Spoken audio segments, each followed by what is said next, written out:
Hi everyone, my name is Melissa van Dijk and today I want to talk about whether you actually need a moisturizer after retinol, because I keep seeing this question come up in my comments. And the issue we are facing with this is that it kind of turned into a rule. You use retinol and then you must follow with a moisturizer. But if that would really be the case, then there would be a fixed set to use with retinol. Like you use retinol and then you have to follow with a specific product afterwards. But since that's not the case, it's obviously just an additional product that you are being sold that you do not necessarily need. Because whether your skin becomes dry or not really depends on your skin, how much you use, and how often you use it.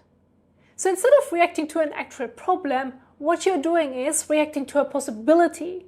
Retinol may make your skin dry, so you already try to fix that before there's actual dryness. It's a bit like eating something unhealthy and already taking a pill along with it just in case. And that's where the whole thing starts to become unnecessary. You're treating it as if it's already an issue, even though it might not be. Because if you use retinol in the recommended amount and frequency, most formulations are already designed in a way that your skin can handle them on their own. These products are formulated to be used on their own. They already contain supporting ingredients, so you don't need to combine them with something else by default. And if they didn't, people would notice that very quickly, and the product simply wouldn't hold up.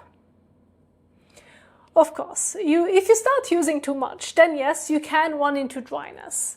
But that's not how it's intended to be used in the first place. It's like drinking too much water at once. That doesn't mean water is the problem. And then there are also external factors. Your skin can feel dry because of the environment. Maybe it's winter, maybe the air is dry from indoor heating, or maybe you showered too hot or too long and that created a dryness. And then the retinol just amplified it. And in those situations, it can make sense to add something. But that is again what I've been telling you over the last months here on my channel. It is a situational skincare, not a daily habit you follow just because you think you have to. And that's the key difference. You don't use a moisturizer automatically every single time just because you used retinol. You use it when there's actual need for it. Because otherwise you're building a routine around something that might not even be an issue for you. And once you start doing that, one step leads to another. You add something just in case, then something else to adjust it again. So you use a moisturizer when you need it, and not because you think you might need it just because someone said so. Thank you so much for watching, and I will see you in the next one. Bye!